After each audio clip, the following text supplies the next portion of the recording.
Good morning. Good morning and welcome to the Unitarian Universalist Congregation of Greater Naples. My name is Tony Fisher. I'm honored to serve this congregation as its minister, and I'm honored to welcome you into this space this morning. A shared sense of community, hopefully, of joy, of love.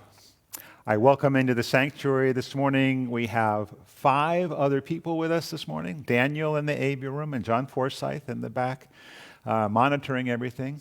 We have our worship associate, Joanne Swank, and we have 2 guests joining us today, 2 young musicians from Florida Gulf Coast University, Daniela Pepe and Frank Sanders. You'll hear a little bit more about them in a minute. Right now, however, I want to share my excitement about an event that happened just Thursday afternoon, right out in front of the sanctuary here. Unitarian Universalist Congregation of Greater Naples, after 5 years, has been designated a Blue Zones faith community, a faith congregation, a wonderful step for us towards being a healthier, more thoughtful, and vibrant congregation. I want to show you a video of the event and then thank some of the folks who made that possible. I'm Shantae Pemberton with the Blue Zones Project, and I'm so excited to be here with the Unitarian Universalist Congregation of Greater Naples. They have been an amazing partner with Blue Zones for many years. They have finished their checklist and are now an official Blue Zones faith-based organization. We are so excited to have Reverend Tony Fisher and his wife Ann and their amazing committee that worked so hard to put this together. UU Church has been participating with the Blue Zones principles long before we came to town, and now it's official. We want to welcome you as our family, and welcome to the Blue Zones Project. We're going to cut through a ribbon on 3, 2, 1. Congratulations on behalf of NCH Healthcare Systems, our sponsor. Welcome, and thank you so much for participating with the Blue Zones.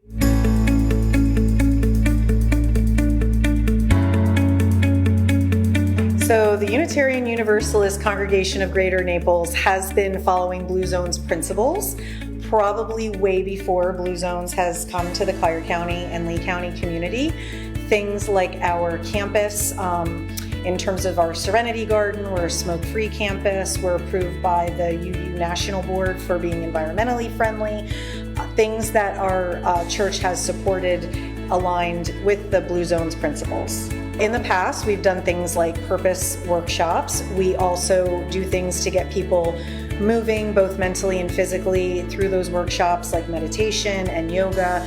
We also have a caring committee, so this UU community has a huge sense of community. When we're meeting in person, we have socials after service, but even through COVID, make sure that we're staying in touch with all of those members who need that communication during this time.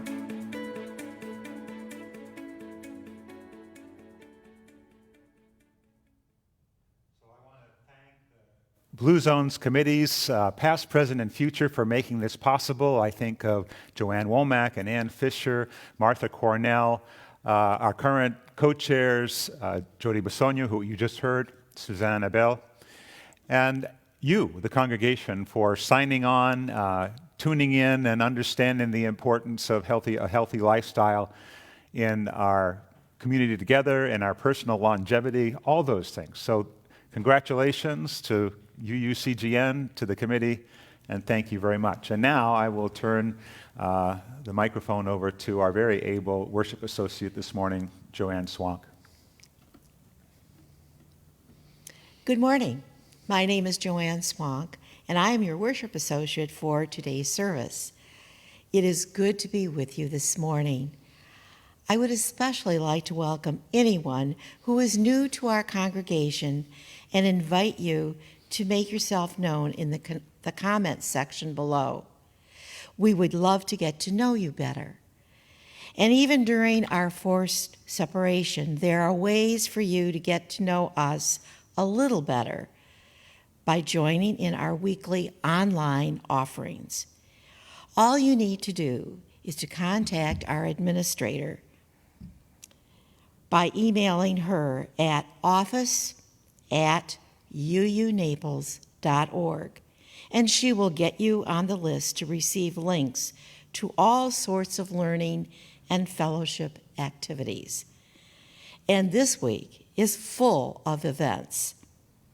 Tomorrow evening, 7 p.m., our Mindful Monday Forum presents a program by Dr. Marco Savarese, a professor in the Department of Marine and Earth Sciences at Florida Gulf Coast University. Wonderful Wednesdays this week will have our own Lois Graydon giving us the inside scoop on the colony of purple martins that has returned to grace our congregation with their energy and song. That's Wednesday of this week, 7 p.m. And this Thursday, 7 p.m. again, the Q&A with Minister Tony is back with a special invitation for folks who are new to our community who want to find out more about Unitarian Universalism and about our congregation. Registration begins this week for the second series of small group discussions offered by Tarot, our team against racism and oppression. For whatever reason, if you weren't ready or weren't able to join a group last time, or if you're interested in participating again, now is the time to sign up. There will be 4 groups, each dealing with the subject of racism from a different starting point, yet each moving us towards being a more anti-racist community. Last but not least, please mark your calendars for a week from today, March 28th, when we hold our annual congregational business meeting. The meeting will take place immediately following the Sunday worship. The 5th of our UU principles states that we affirm and promote the use of democratic process in our congregations and in society at large. And with elections and bylaw changes on the docket, it is important that we all show up to show that we care for each other and for the congregation as an institution. Look for details for all of these events and more of this morning's Sunday news, or check our website at www.uunaples.org. It is our great delight this morning to welcome guest musicians Daniela Pepe and Frank Sanders, both music majors at Florida Gulf Coast University. Daniela is a freshman majoring in voice performance. She graduated cum laude in 2020 from the Pinellas County Center for the Arts at Gibbs High School. During her time there, she was a featured soloist and served as president for all the choirs, as well as the vice president of both the Gender and Sexuality Alliance and the Principal's Multicultural Advisory Committee. At FGCU this spring, Daniela is performing as Hansel in the Bauer School of Music's rendition of Hansel and Gretel by Engelbert Humperdinck. Through her pursuit of a career in opera, she hopes to create an environment with classical music that is more encouraging and welcoming to Black and Indigenous individuals and all people of color, both as audience members and musicians. Our accompanist, Frank Sanders, also a freshman at FGCU, is a music education major with a focus on piano and saxophone. Frank hails from just up the coast in Port Charlotte. We're honored to have these 2 gifted musicians with us this morning. And now, let's settle ourselves into this time of worship as we listen to Frank play the Sarabande from French Suite as our morning prelude.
Welcome into this time together. We gather this morning in joy for the gift this community brings to us in our lives. We gather in the wonder of finding each other, joining together in a shared journey of discovery. We gather in appreciation for those among us who reach out in compassion to care and heal, for those who share their love of learning, for those who lift us up with their music, for those who feel the call to spread our values out into the wider world. We gather in celebration of our children and youth who bring their own wonder into our lives. We gather in memory of all those who have come before, who helped craft this place of connection. We gather this morning in joy of this community in our lives and the wonder of finding each other. Let's share together our chalice lighting response. You'll see on your screen. In the light of truth, the warmth of community, and the fire of commitment, we gather this day. May the flame we now kindle be to us a symbol of the unity we seek.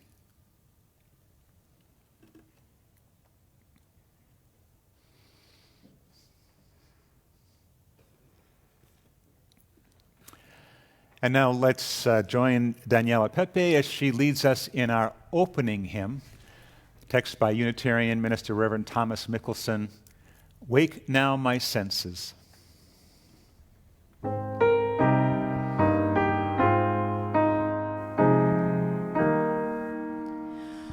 Wake now my senses and hear the earth call.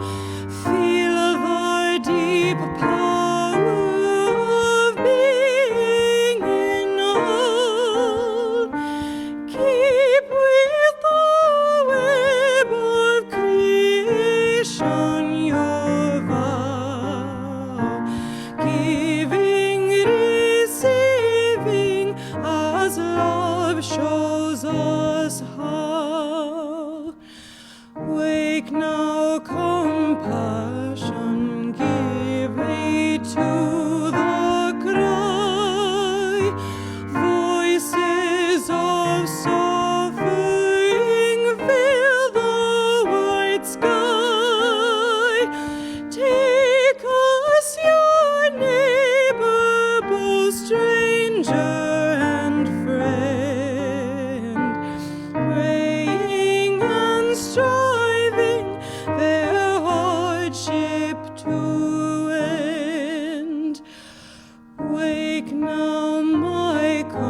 conscience with justice thy guide.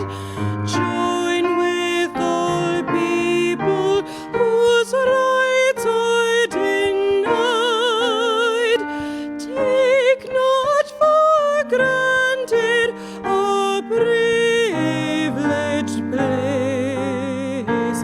God's love embraces the whole human race.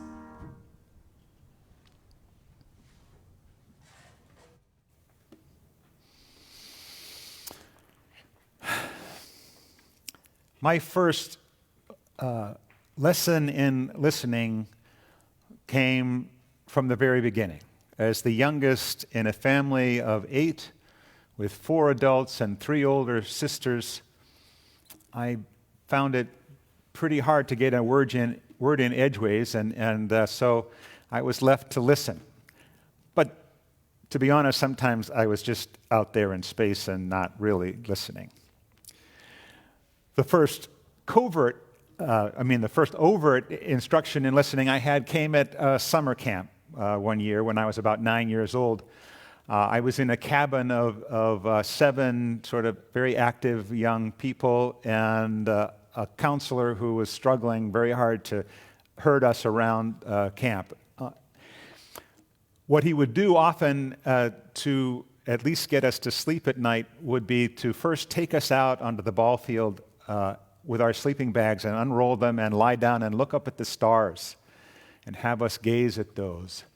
And then he would suggest that we might listen to the sounds around us, aside from the giggling from our bunkmates, but listening to the wind in the trees or anything, the bird calls, night bird calls, just have us quiet and listening.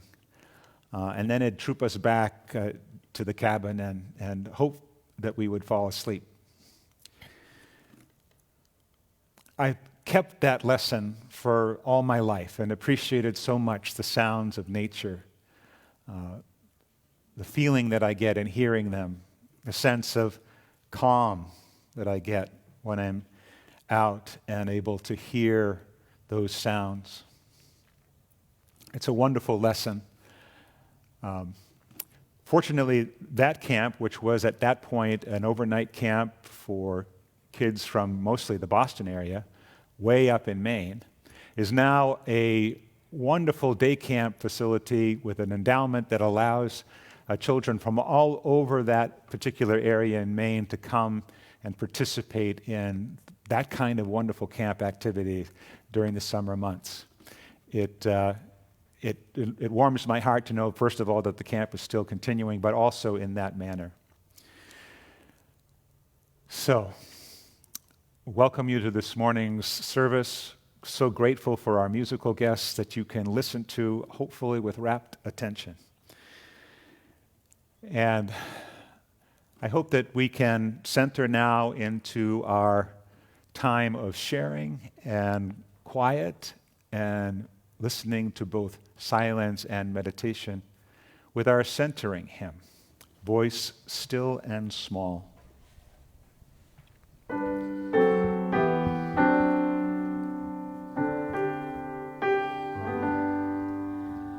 Voice still and small, deep inside all, I hear your call, singing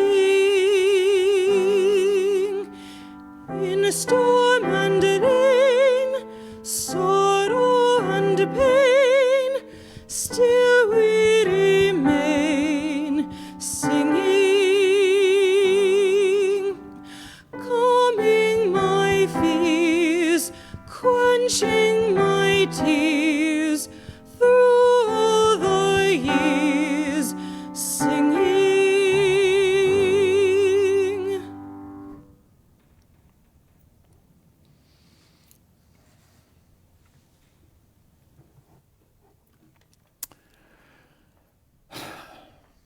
I've not received anything to share with you this morning from the congregation, but we do know that each of you travels the road of life with many ups and many downs. And so we honor in this moment your joys and sorrows. If you have someone that you're holding in your heart that you would like to remember in this time, I hope that you'll just speak their name out and hear their name through your voice.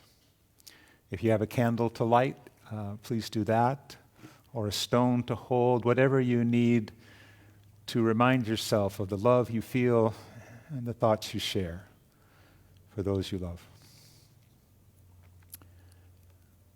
Every week we honor those who have lost their lives to this pandemic, their families and friends who will forever feel the effects. We honor those who work hard on the front lines of health care, often those who are on the margins themselves. We honor all those who work for the cause of justice, for equity, for compassion in living a life in this nation and this world that's meaningful. And again, for you, for your joys and your sorrows. Know that you have a community of friends here with you in spirit, if not in person, holding, caring, loving. Let's join together in the spirit of meditation.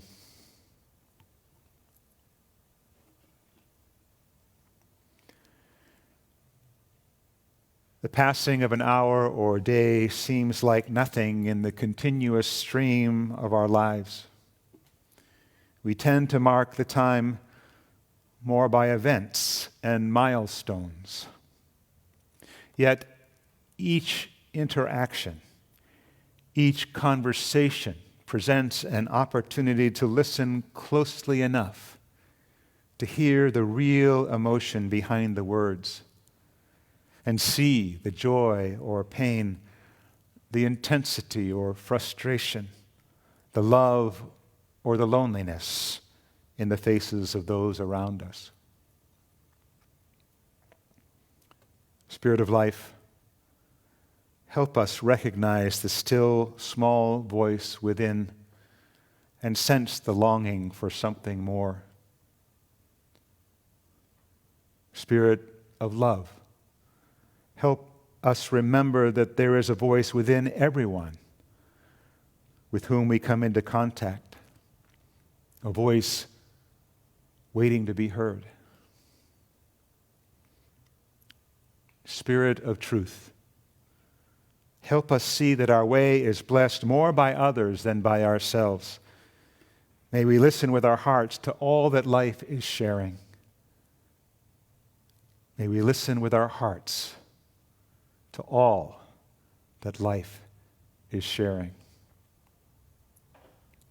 Let's join together in a few seconds of silence.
Sur mes lèvres, Seigneur,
The Art of Active Listening by Candace Soleil.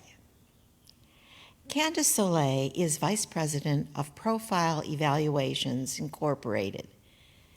She has over 31 years' experience as a public safety communications trainer and consultant, and is a well-known speaker and trainer on issues relating to public safety, communications, and management. Listening is an integral part of effective communications, but few are ever taught how to listen effectively. For most, hearing what was said is synonymous with listening to what was said. However, in reality, they are two distinctly different functions. Hearing is a physical act defined as the process, function, or power of perceiving sound. Listening is an intellectual act defined in the dictionary as hearing sounds with thoughtful intention. Therefore, unlike hearing, which for most is a natural function, listening is a skill that improves through training and practice in the art of active listening. Active listening involves demonstrating an interest and understanding what is being said through staying focused, asking questions, listening for the main points, and listening for the rationale behind what is being said. As with any skill, active listening is learned through the recognition and application of certain basic techniques.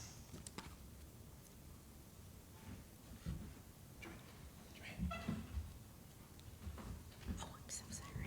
Okay. Now is the time for us to express our gratitude for this community, its work, its vision, and all the ways in which it nourishes our lives.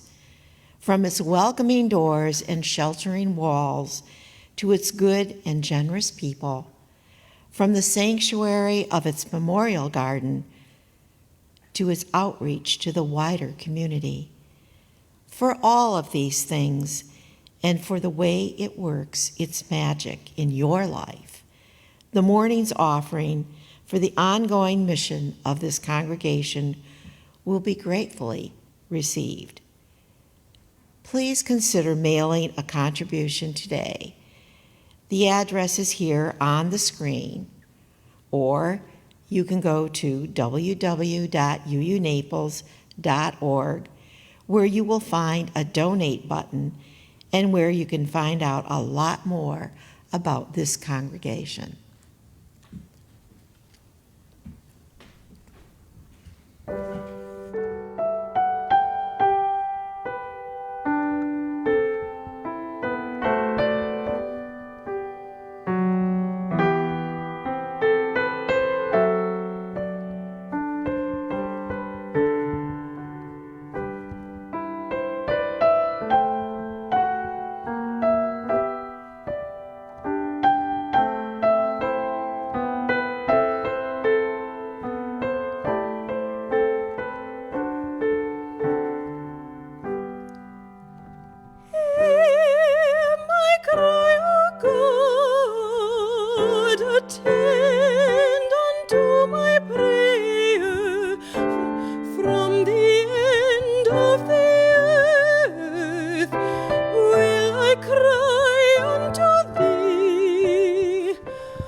Shelter for me, and a strong tower, a strong tower from the enemy.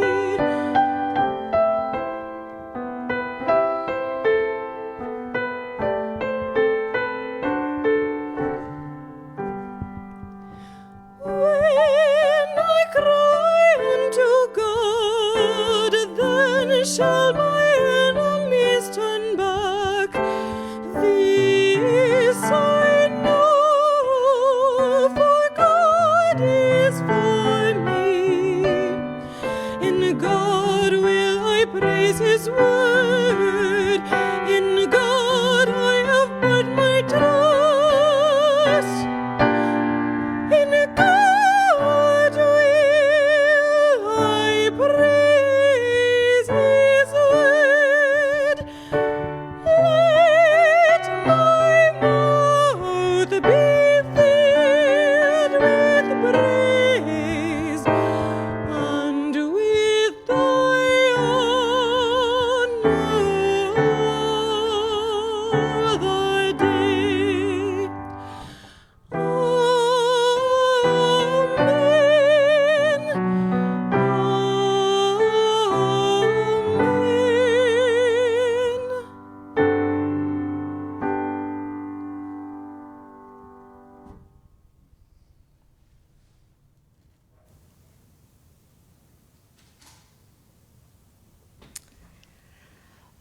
When We Listen by Rachel Naomi Raymond. When we listen, we'll offer with our attention an opportunity for wholeness. Our listening creates a sanctuary for the homeless parts within the other person. That which has been denied, unloved, devalued by themselves and by others, that which is hidden. In this culture, the soul and the heart too often go homeless. Listening creates a holy silence. When you listen generously to people, they can hear the truth in themselves, often for the first time. And in the silence of listening, you can know yourself in everyone. Eventually, you may be able to hear in everyone and beyond everyone, the unseen singing softly to itself and to you.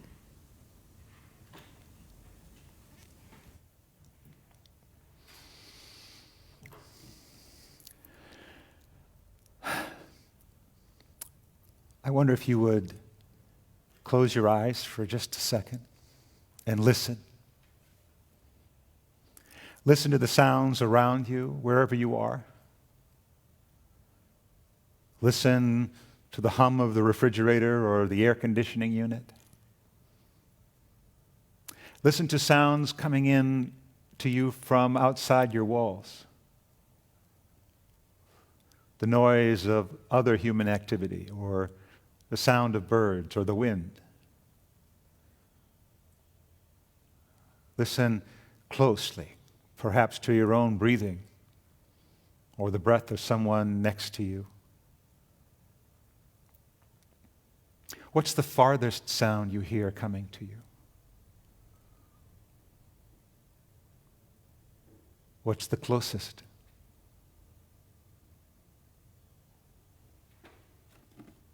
Now come back, open your eyes. Welcome back into the space. I wonder if you could imagine listening to someone who was talking to you with that same degree of intensity. What do you think that would mean to them? What would it mean to you to be the recipient of someone's full and eager attention? Listening is a powerful and a spiritual thing, a creative force, and yet few of us really practice the act. One of my favorite classmates in seminary was a young woman who is currently serving a Unitarian Universalist congregation in Massachusetts as their minister of faith development, of lifespan faith development. Though she's already seen her share of tragedy by the time she got to seminary, she held a very healthy outlook and a very wonderful approach to life. She could and did have strong opinions about many things, but in important conversations, whether it was one-on-one, in discussion groups, or in class, she had the remarkable ability to listen, to reflect back what she heard, to ask great questions to clarify, and then to take a moment before responding, if responding seemed appropriate. In many ways, she made our small Unitarian Universalist community on campus better by her presence. And while she was widely respected for her positive outlook and her thoughtful opinions, I'm not sure how many of our classmates could articulate the fact that it was her ability to listen and listen carefully that won her most of that love and respect. Think about the people you might seek out for advice. It doesn't tend to be the confident, brassy, bossy folks who are happy to tell you exactly what they think and what they think you should do. It's the listeners, the ones who are caring and non-judgmental, who pay attention. The friends that really listen to you are the ones you move toward because by pouring your problem out to them, you are able to listen to yourself and perhaps figure out yourself what you need to do. And here's the reason. When you are truly listened to, it gives you an opportunity to unfold and expand. Thoughts and ideas actually begin to blossom and come more fully to life. As the journalist Brenda Uland once wrote, we should all know this. Listening, not talking, is the great and gifted role, the imaginative role. And the true listener is much more beloved, more magnetic than the talker. The listener is more effective, learns more, and does more good. And though people have been talking about listening as one of, if not the critical component of effective communication for decades, it's been made abundantly clear in these days that there's still a great need in our community, in our society, and in the wider world for us to relearn the lessons. Why is that? We could talk about our culture's fixation on busyness and productivity. We could get into a discussion about the pluses and minuses of electronic devices for effective communication. But I think in these times, it's hard to avoid the messaging that's all around us that screams, all is conflict. We've been trained as a society to understand things through a lens of polarization. Our politicians and the media reinforce the message with every soundbite, with every commentary. Every proposal, every issue, every event presents us with a tug of war. Which side do we come down on? How quickly can we get our 2 cents in? Every day the stakes grow ever higher, and yet with all the significant problems that we face, that we have to solve in this world, we attempt to do that without that critical tool of creative listening.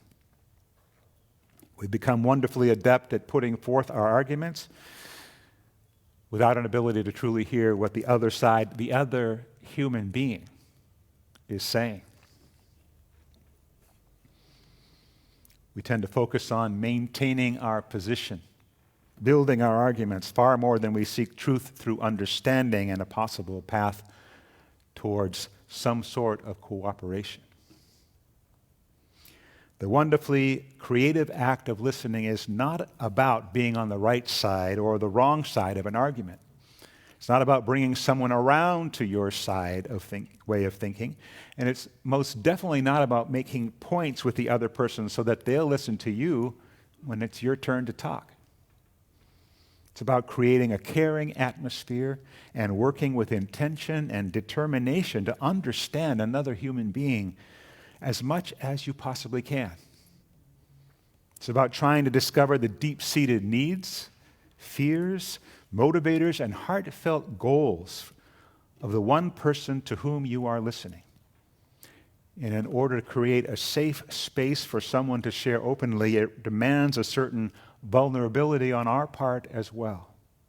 And that's hard because it requires putting our own ego on hold, quieting our own inner machinery, setting aside our own opinions, though they scream out to be heard, and our own desire to be heard. And it requires the ability to widen our frame of reference and center someone else for a period of time. It takes humility. And humility is not a virtue that is widely celebrated in our culture, though maybe only when someone dies.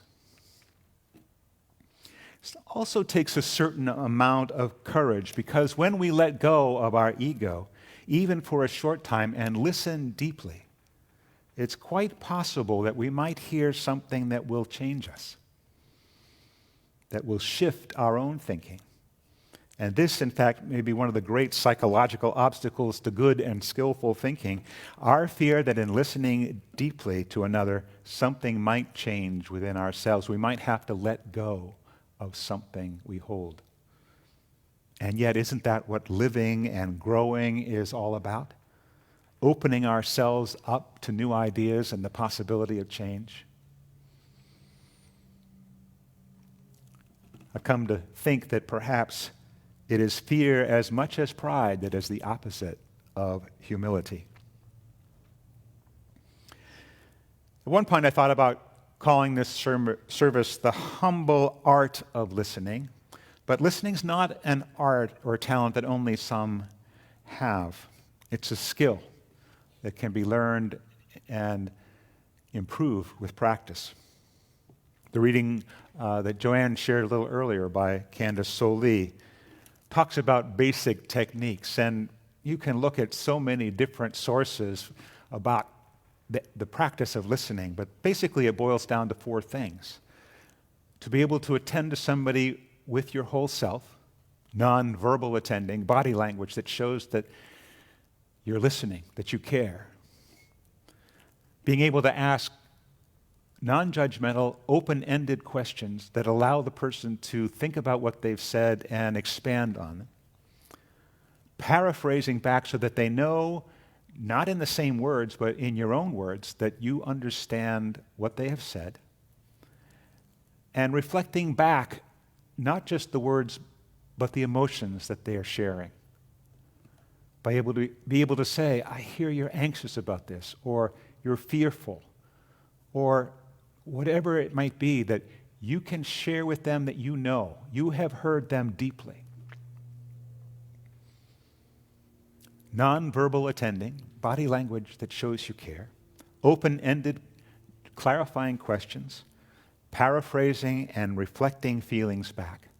4 very simple techniques for skillful listening that honor the speaker while also giving them the opportunity to move through their thoughts and feelings, perhaps to a new synthesis. Simple, but requiring practice. A good listener can help someone cozy up to their own ideas, try them on for size, and discover within them whether what they're saying rings true. Active listening can be a powerful tool in any situation, either in one-on-one interactions or anything else.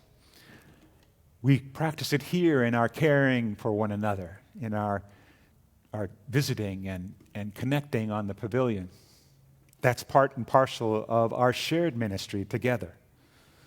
But when issues arise and the need rises for careful listening, what do we do then? Do we seek first to understand, giving ourselves the opportunity to learn, seeing our way through to a better understanding of the other's perspective and maybe even the need that underlies it? Or do we tune them out while we refine our own argument? Do we respond more to substantive arguments or to our own feelings? I ask simply because within my long experience in congregational life, both as a layperson and as a professional, I have unfortunately found myself on both sides of those equations.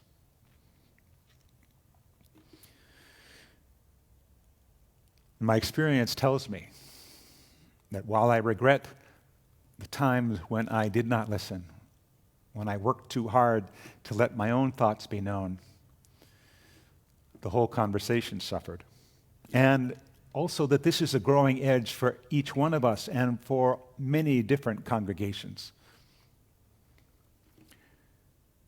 Within our small group ministry, our small group discussions that have been going on here for many, many years, and most recently with our TARO, our Team Against Racism and Oppression small group discussions, we have that opportunity to give people each in turn the opportunity to share of themselves and for us to listen carefully.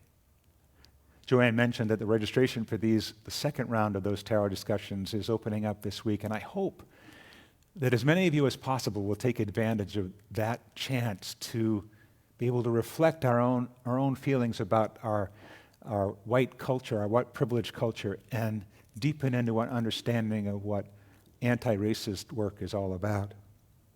But more important, that opportunity to listen to one another carefully, lovingly, is so critical. It can be a powerful and a spiritual thing, a creative force.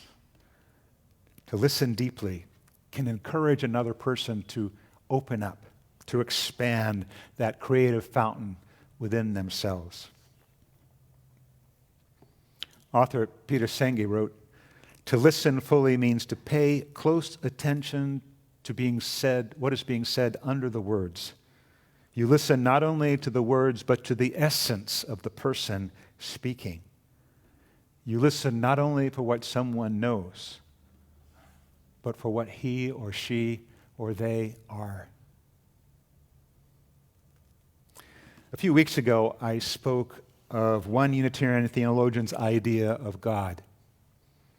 The idea that God is the creative energy that moves between and among people working together in community. The feeling that starts with a sense of belonging and expands when we truly feel a part of something good, something greater than ourselves. It can start when we just roll up our sleeves and dive in to get involved. But the feeling needs to be nurtured.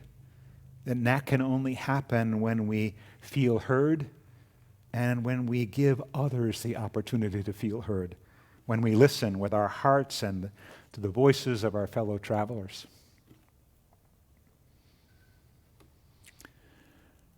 Listening is a powerful and a spiritual thing, a creative force.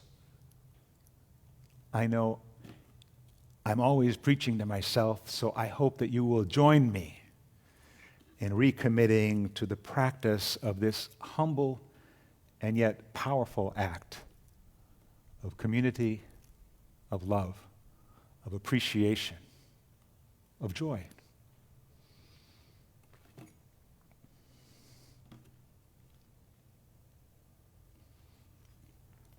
As we turn again to face the world, let us try to listen carefully to the hearts of those we meet, striving to comfort others more than to be comforted, to understand others more than to be understood, and to love others more than to be loved. For the great truth is this, that in giving of ourselves, we receive far more in return than we could ever ask. Go in peace, go in love, and listen to our wonderful postlude. The years of the spring and days of the moon, mornings at 7, the hillsides do build.